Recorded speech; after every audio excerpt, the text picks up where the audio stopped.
Right, welcome, ladies and gents, to another episode of Fit Beyond 40. Very lucky today. We're going to be talking purely mental health, which is quite hard. It's quite hard. It's been really good getting people in talking about being active and being fit. Got quite a lot of people who are up for coming on and talking about that. But when it comes to sharing your troubles and mental health, understandably so, people are reluctant. Just like me, I'm quite vague with what's gone on with my life. Sometimes you don't want to wash your dirty laundry in public, and I get it, I totally get it, but it's really important that we raise awareness of mental health and we talk about it, and we get men especially talking, because it's still very taboo, it's still very, not talked about subject. So I'm really pleased today. I've got Chris coming on today. Welcome, Chris. Welcome. How you doing? Thanks for Chris, having me. I've just met Chris today, and this is going to be good fun, mate, because I've not done this before. Yeah. Everyone that's been on the podcast, I kind of know. I've met previously. So Chris has literally driven down from up North Hemel today. So really grateful that you've made the journey. Thank you very much. And we're going to talk mental health. And one of the things we're going to talk about is how we're so lucky in this day and age to have the amount of choice of mental health help and support groups that we've got. But they're only great if we get men to use them. Yeah. So tell us a little bit about, you've got the support group called Man Up. Yep. Yep. So it's a community support group called Man Up, No Man Down. The name was selected because of the stigma around man up. I think for years men have been told to man up. I think it'd be nice to put a positive spin on it. And that's why the name was chosen. So, you're based in Hemel, the group. Yep. And how do you get in touch with the group? What do you guys do? What's the purpose of the group? Yeah. So at the moment, we started an Instagram page and a YouTube channel. That stuff gets shared on Facebook, and we've been extremely fortunate. I think we started posting 10 days ago. We've had over 60,000 views. That's really good, mate. That's fantastic. It literally grew arms and legs. I wasn't expecting such positive feedback from men and from women, which has been fantastic. Women reaching out saying, how can we help? And, so that's good. I think that side of things, the social media side of things has been fantastic, but we're not just social media based. Okay. So we have got a hub where we'll be doing, ideally we work towards weekly 2-hour meets, but at the minute the first one is going to be in May, and it will just be one in May, just to see how many people attend. Yep. And the feedback, and we go from there. Okay. And what will happen at these support groups? It's just to get guys talking, having a cup of tea, cup of coffee? Yeah, so basically there'll be it will be like topics. So we'll cover topics. So there'll be a whiteboard or presentation, and there'll be 1 or 2 topics on there. And the idea of the groups, get men together from all different backgrounds. I thought it was important to put Man Up Community Support Group and not Man Up Mental Health, because I think people hear the word mental health and there's also almost a stigma attached to that. Yeah, there can be. And then people might not want to share something because they think they're being viewed as, oh, he's sharing that, he must have mental health issues. So I didn't want that stigma of mental health attached to the name and the what we're doing. So it's a community support group. Men will come, from all different walks of life. I've had loads of different men message me that have recovered from alcohol, that have recovered from drugs, that have recovered from loss, childhood trauma. And, they said, are we welcome? I said, every man is welcome. And you have to understand the strength and everything used to overcome alcohol, drugs, loss. They're the same things that every man uses. So the group doesn't discriminate. We've all used that strength and applied those things to overcome anything that we've had to overcome in life. Isn't it weird that we talk about mental health and the issues you go with mental health, but we still group addiction in another group? Yeah. When it's exactly the same thing. It's just a different form of dealing with it. You use substances or alcohol to remedy yourself, which isn't the best way to go about it, because you're almost using that to escape reality and not deal with the issue. Yeah. But you still need help. You still need intervention. It's exactly the same thing. It's the same principle. And I'm fortunate enough. When in 2013-14, I volunteered for 6 months as a drug and alcohol recovery worker. Okay. I was interested in the psychological side of it. What makes people self-medicate? And it was an eye-opening experience. And the common root was childhood trauma. Okay. And That makes sense. basically, you have to look at it like this. Just imagine you have a jar, an empty jar, and we fill that jar up with trauma, sadness, and we put a lid on it with alcohol, drugs, and what other things people use to escape. At some point, that lid's got to come off. And when it does, the emotion and everything like that comes out, you're not going to be prepared to deal with, because your emotional development has been stumped by the use of drugs and alcohol. Yeah. So the go-to emotion will be aggression or emotion. And your emotional ability might have been stumped. So a 30-year-old man might be reacting to something as a 16-year-old boy, because that's when he started putting the lid on his emotions. So your emotions haven't developed. You haven't learned to regulate yourself emotionally. Okay. So it was a fascinating experience. I did it for 6 months, 3-4 days a week. So it's given me a good insight.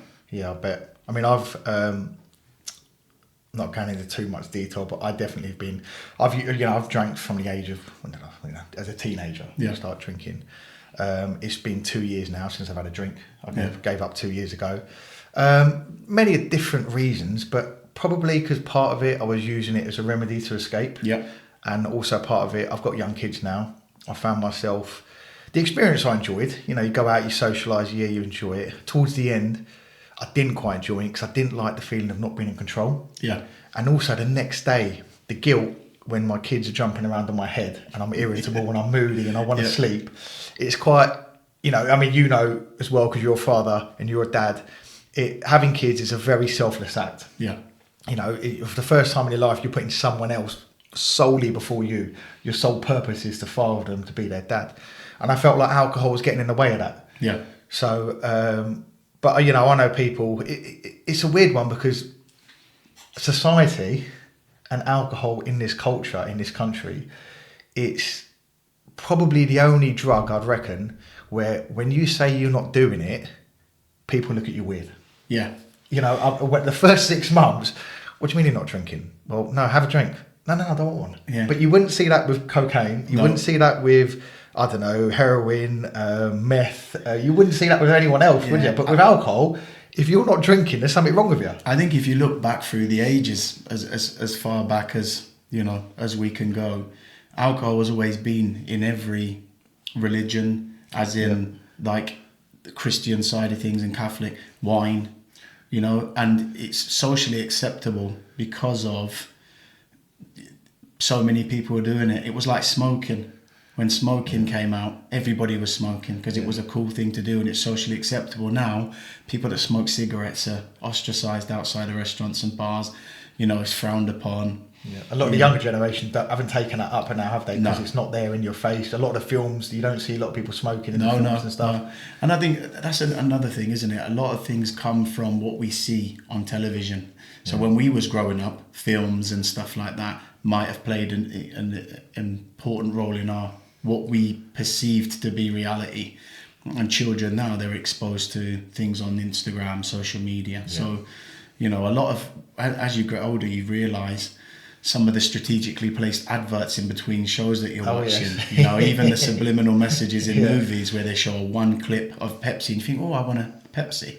They've hidden that in film. Very, very clever. Yeah, it is very clever. So we haven't really talked about what made you want to set up this group, what made you want to kind of get into helping men, because this is all about raising awareness, isn't it? Absolutely. Getting men to talk. And as I said previously, all these groups are absolutely useless if we don't get men to talk. And actually, touching on a point where you were saying a lot of women have contacted you, I think women as well play such a key role.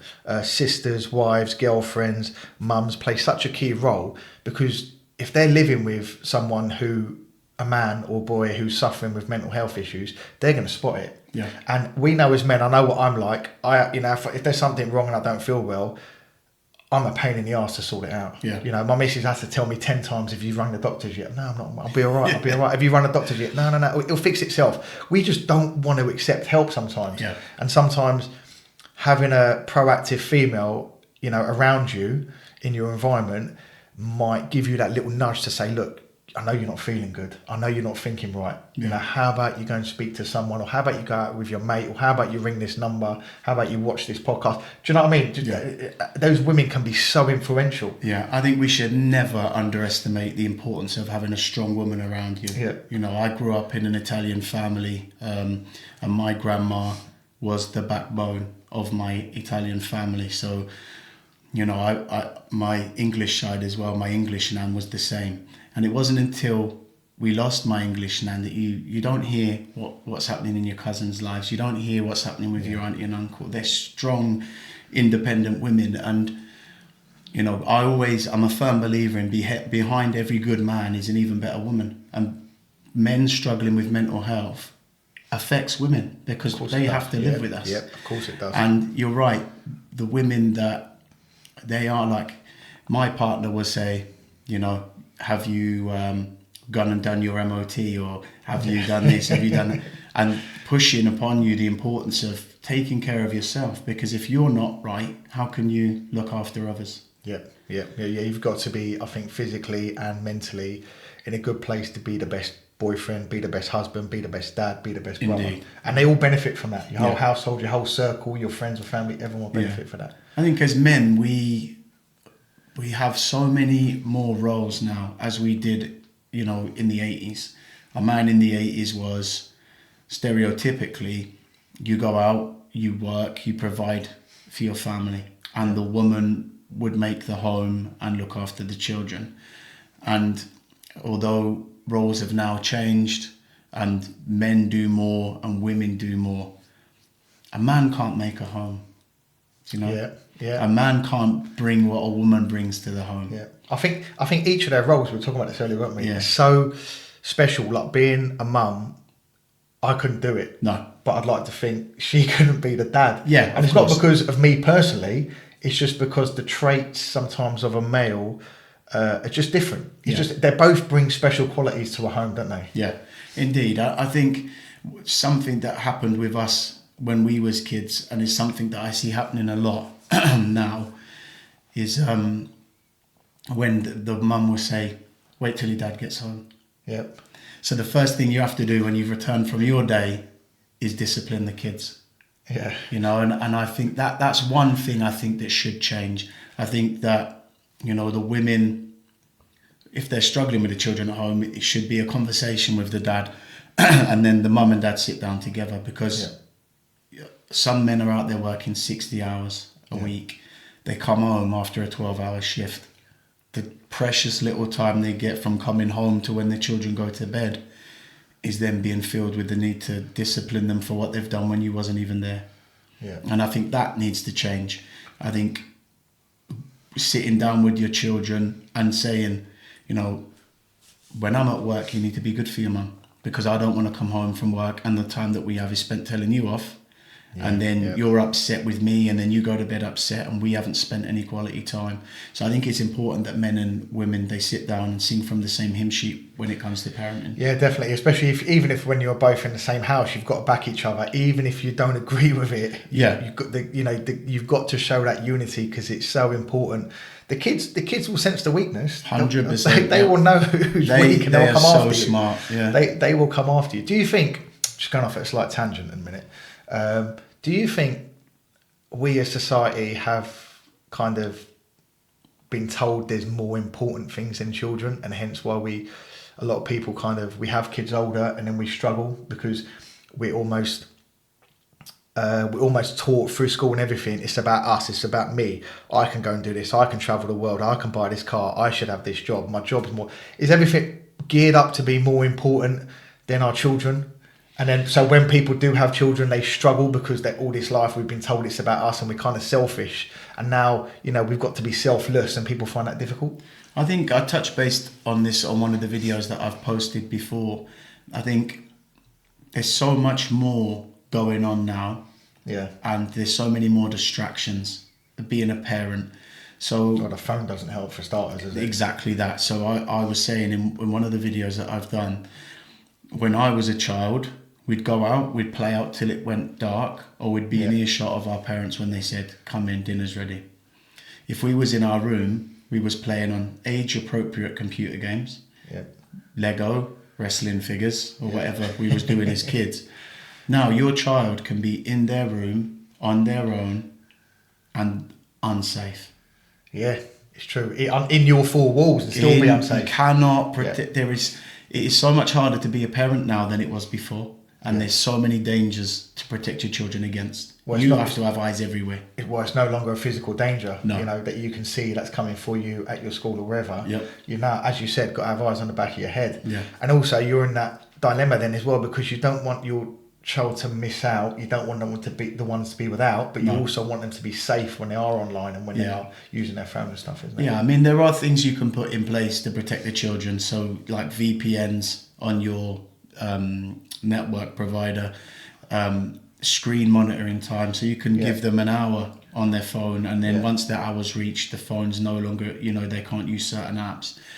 And then familiarizing yourself with the type of apps your kids are using. Yeah. Even on like the children's YouTube, they can still access other things from that, or people will make material for children's YouTube and have access to your children. So yeah, I mean, there is things you can do, but it's just being hyper vigilant in a time where we're so busy doing other things. Yeah, I get that. So we talk a little bit about how we haven't actually touched on how you came about and what your backstory was. Yes. Why you're doing this. So and why you're trying to raise awareness and. Yeah. So basically, from a young age, I've always been somebody that helps people. Yeah. I've always found joy and pleasure in helping other people, and from a kid. So my mum used to work with children with special needs and neurodiverse children. So she'd work at the care home, and they'd put on fetes and stuff like that. So I'd go and help out at the fetes. I'd make the posters, and I'd be involved. And my mum thought it was important for me and my two brothers to be around other children that was neurodiverse or was Down syndrome, to show they're still normal people. So because at that time there was a stigma around people with Down syndrome and stuff. So I was involved in helping then. So I guess it come from my mum. And then I've been through quite a lot, a lot of loss, a lot of trauma, and recently going through a family court situation. It made me feel alone. It made me feel like, as much as my family and people around me care and love me and want to support me, none of them have ever been through what I'm going through. So how can they really relate? So I started going to a men's group, and it's the first one in Hertfordshire, believe it or not. It was the first one at the time. And I went there, and there was the two guys that was hosting the men's group, and there was one other guy. And I thought to myself, just one guy who actually attended for help. One guy. Yeah. And that one guy had been going for 6 months and often went alone, or there might be one person that would go once. And I said to them, how do you advertise or promote this? They said, we don't, we work with social services, and people are told that it's here. And I just thought to myself, something needs to be done. And originally I was going to do a podcast about self-representing in family court and the structure and how family courts run. But then I thought to myself, do you know what? It's so much more. It needs to be so much more than that. So this is why I've created the Man Up, No Man Down meetings. And when we have them, basically, there will, like I said, there'll be some topics, but it will be for the men to discuss their experiences. Okay. Yeah. So it might be, for argument's sake, what is the common perception of how a man should be in the 21st century? Well, how do you feel you're perceived to be a man, and how do you feel those pressures impact you? Because there's so much more expected of a man now. And it would be then for the group to discuss amongst themselves and put their answers forward. So really my job is to put a structure in place, a platform in place, and the men that are there will talk amongst themselves and then realise they're not alone. Yeah, that's brilliant, mate. I think the hardest, by the way, if you hear any noises in the background, the kids are still around. So it's Easter holidays, so you might hear some screaming and shouting. I think the hardest bit is getting men there, isn't it? Yeah. I think once they're there and you've kind of broke that barrier, got Yeah. past that obstacle of, you know, the stigma of going to a meeting or going to a talk, charity group or whatever it is, I think once you realise there's other people who are going through something similar, Yeah. you almost let your guard down. Massively. And you think, actually, I'm not alone, but I can actually see that I'm not alone. Yeah. And you can kind of take on the help and assistance. I think it's really good what you're doing. I think it's brilliant. I think, as I said, we're so spoiled with the amount. We were just talking about Head Warriors as well, weren't we? Yeah. Talking Shout about you, out to Head Amy, Warriors. and how you're doing a wonderful job up there. But yeah, we're spoiled with so much choice. But again, what do you think we could improve on in actually driving men to these meetings or to reaching help? What do you think is like the biggest barrier in us asking for help? Do you think it's an ego? Do you think it's a pride thing? Or do you think it's and I know it was partly in my case as well, is I was worried how I was going to be perceived? I think there's multiple things, different things that affect people to not reaching out for help. I mean, we've all done it. How many times have you had a really bad day? You pull up to your house, you sit in the car to compose yourself because you need to be a different person when you're walking through that front door because your wife depends on you, your children depend on you. We've all done that, and I think knowing that something's there to help people. Like, there's so many other things out there. There's so many. I looked on Instagram and stuff like that for support groups, and a lot of them are positive quotes, inspirational quotes, and memes and stuff like that. That might work for some people, but it's not enough, you know, for the majority of men. So raising awareness. If people know there's a community support group, you know, that they can go to that's local, where there's a pool table, ping pong table, you know, a large room where there'll be other men there that are all going through something similar. They just need to be able to talk to other men, and a problem shares the problem halved, isn't it? So most definitely, I think. And Amy, a Head Warriors, you talk about this. Just talk. You know, I think everyone, when the subject of mental health and like not doing great and always comes up, people just need to talk. Yeah. And I think in our heads, we worry so much about what's going to happen or what's happened that it kind of consumes us. Yeah. And it's never as bad as we think it is. No. You know, we kind of magnify it so big in our head that this is going to be a huge issue. And generally, when we talk about it, most of the time the other person's like, is that it? Yeah. Is that what you're worried about? Is that what you're consumed about? We get consumed because I saw something the other day and it just said, you know, bad times and good times, they come and go, you know, and as bad as it might be in that moment, tomorrow's a new day. Yeah. And the longer you sit there inside a negative headspace with negative thoughts, you're giving it energy, you're allowing it to grow and you're allowing it to consume you. So I think, you know, the most positive thing that anybody can do is, even with anxiety, I said before, you know, dealing with anxiety, I struggle at times with anxiety. I don't want to answer the phone, I don't want to open letters, I don't want to answer the door. But something that was taught to me before was, if you have something to do in a day that's causing you stress and anxiety, deal with it in the morning. Okay. Get it done early doors, because if you leave it to the end of the day, you've got the whole day of dread, fear, anxiety. If you get it done first thing in the morning, it's out of the way. It's done. You've got the rest of the day to think, it wasn't that bad, it's done now. That makes sense. And I've got the rest of the day ahead of me. Yeah. Because the level of anxiety doesn't change in the afternoon or the morning. So you either sit with a whole day of anxiety or you get it done in the morning. Just do it, move on. Just do it and get it done. Move on. Yeah. Talking about social media, I've only been on a short time like yourself. I think I joined Instagram in February, and it's mainly just to promote this. Yeah. Because I didn't really know any other way of promoting. You know, I'm quite new to social media. WhatsApp is about as technical as I've got before. But I have seen there's a lot of, as you said, a lot of motivational quotes out there, and sometimes they can be great if you're receptive to it at that time. Yeah. You know, sometimes they're really good. Like with music as well, sometimes you can hear a song, it can make you feel good, it can make you feel happy. And there are a lot of people on there talking about mental health and a lot of stories. And what I will say is, listen, that there's so much out there. But then I noticed there's also people who have got these inspirational stories who will then knock methods of improving your mental health. Yeah. So they would knock meditating, they would knock counselling, they would knock therapy, they would knock ice baths, they would knock all these sorts of things. And all I will say is, listen, and I keep saying it through my posts and everything, find what works for you. Yeah. If you follow someone who has a negative kind of feeling about one of the methods that might help you, don't let that stop you trying it, because that might be the one method that does help you. You know, as people talking about mental health and trying to raise awareness and trying to make people feel better, we should be encouraging you guys to try everything, because you might stumble across something that works. And just because, as Chris said it before, just because something doesn't work for him doesn't mean it's not going to work for me. It might work for you. But just try it. There's so many. We're so lucky. We've got meditate. You've got your phone at the end of your hand. Yeah. You've got music on tap. You've got reading. You've got meditation.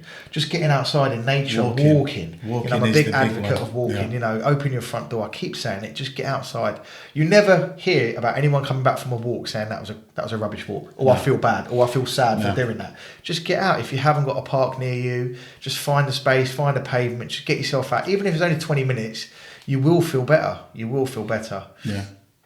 I think the most important one is talk, reach out. Yeah. And I mean, I'm fortunate. I've got a good support group around me, as in family and friends. And they've been fully supportive of what I'm doing. That really helps, doesn't it? Massively. It really helps. It's like I said, I'm one man, one voice, one idea. Without people sharing, viewing, liking, it doesn't go anywhere. I'll be sitting wherever I'm sitting, making videos. And if you don't share that video, it won't reach the people that need it. Yeah. So the podcasts, along with the meet and greets that we're going to be doing, and the men's meeting, the podcasts are going to be related to the meetup, because some people either they're limited ability and they can't get to the events. They might not live anywhere near Hemel Hempstead. They might be in another country. So I thought to myself, once we've had the meeting or the meetup of the group, after that, do a podcast based on what was discussed in the group, so it reaches other people. That's a good idea. But yeah, I mean, literally, people you just need to reach out. You just need to talk. You know, you'll be surprised at how many of your friends and family are going through something similar and haven't spoken out about it. So I think the most important thing to do first is just reach out. I'm not okay. I'm not all right. It's been a bad day. Get it off your chest. And, you know, suicide rate is at an all-time high for men. It's ridiculous. 2 people a day on a construction site are killing themselves. That's just the construction Just site. the construction industry, 2 people a day. It costs nothing to smile. It costs nothing to say to somebody, hey, how you doing? You don't even need to know them. Just your energy and what you put out, it could have a massive impact on somebody who's already feeling low. So just have a smile. It costs nothing. Hey, how you doing, buddy? You all right? A smile, you know, just communicate. We don't, in this day and age, people live next door to people for 10 years and don't talk to their neighbours. Yeah. I bring my neighbours' bins in, they take mine out. If there's any problems ever, they'll knock on my door, I'll knock on theirs. We take parcels in for each other, you know. We're in a time where people are isolating themselves and don't communicate with their neighbours. Yeah. And you live next door to each other. And that's where we are really as society. So it's important. Reach out, ask for help, talk. I think when you mention neighbours and stuff, we've lost our communities. Yeah. That's what we've lost. If you go back to like when we were mining and stuff like that, communities held such power. You know, you'd always look out for each other. Yeah. You knew who everyone was, your neighbours, you know, the people around you, the shops you visited. And we have lost that. And a lot of it is probably down to technology and phones and people wanting to be busy. But as you say, listen, it costs nothing to check up on your neighbours, to say hello to someone at a bus stop. It is weird. You use public transport every day if you use it, and you'll probably see the same people, but no one talks to anyone. And the person next to you, just think about it, the person next to you might be going through something really, really harsh, really, really terrible. You know, the head might be spinning. And just you saying, oh, good morning, or, you know, how was your day? Not only does it make your journey go quicker, but because you've shown that interest, and you've made that one little interaction, it can have such a ripple effect on that person. Such a positive. You know, they might have vented to you, and they can go home, and they don't have to wait outside the house for 5 minutes to compose themselves. Yeah. Because they feel released. You know, they feel a bit lighter, their shoulders feel a bit, you know, lighter. But yeah, you know, listen, just look out for each other. And I think you're doing great things, Chris. I can't wait to get him back on here this time, you know, later on this year and see where you're at. I can only see positive things going for this group, and you know, I'm sure your members, guys, if you're out there and you're in the Hemel Hempstead area, look out for the meetings, get yourself down there, get things off your chest, make yourself feel better, because you can spend more quality time with your friends and family without carrying this burden around. But I'll put the links in my in the videos below, so you can have a look at Chris's site. It'll take you straight there, and I'm sure that you'll be putting your upcoming meetings on there. Yeah, absolutely. So I've come on here. I haven't even done my own podcast yet. So no, it's good. I didn't want to turn down the opportunity to come over. It's also appreciate and respect what you're doing and promoting the fitness side of things. I think keeping healthy, you know, a healthy body, a healthy stomach, it improves a healthy mind. Yeah.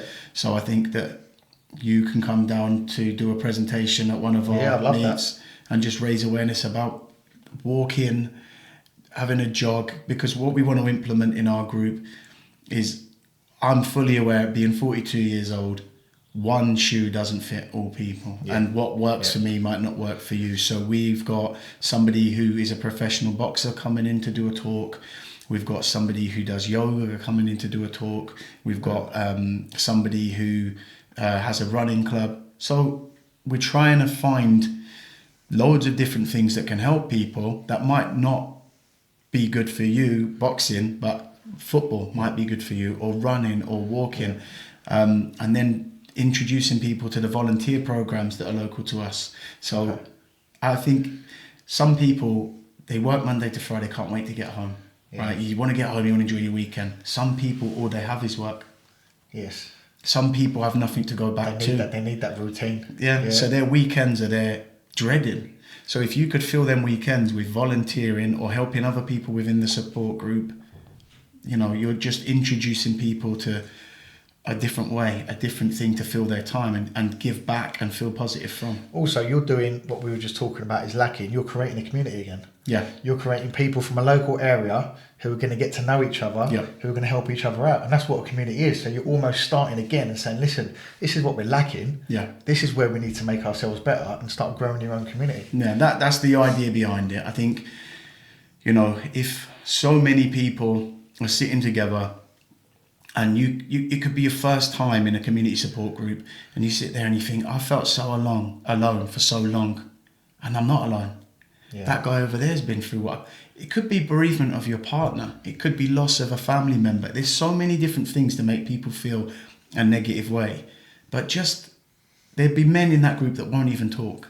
They'll listen, and they'll take just as much away from the groups as the men that talk. But there'll be men that don't talk that sit there and think, he's not talking. He's more relatable than me, say. So he'll go and talk to him. And there'll be cliques and little groups that form and branch off who have similar interests or going through similar things.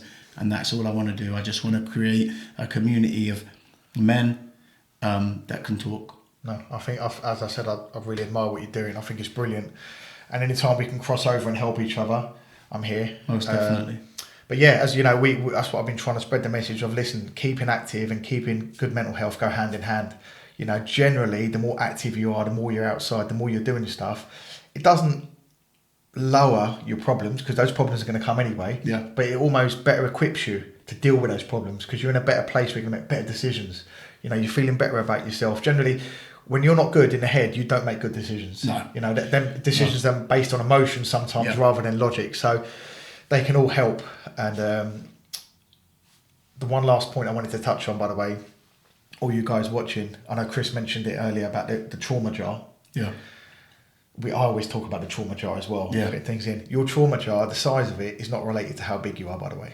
No. So big person doesn't necessarily have a big trauma jar that can hold more trauma. It doesn't matter. Everyone's jar is different. Don't feel like you're going to be perceived in a different way if you're bigger and come into a meeting group or whatever it is. Listen, take the opportunity. There's people like Chris doing out there, and Amy from Head Warriors as well, who are reaching out and trying to help their local communities and make a safe space for you guys to feel better so you can enjoy your life more. So take it. You know, he's doing really good stuff. We'll have him back on here soon, and we'll see where you are. But good luck, mate, for the future. Thank you very much. Thank you very much. Good to have you on, Chris. Thank you.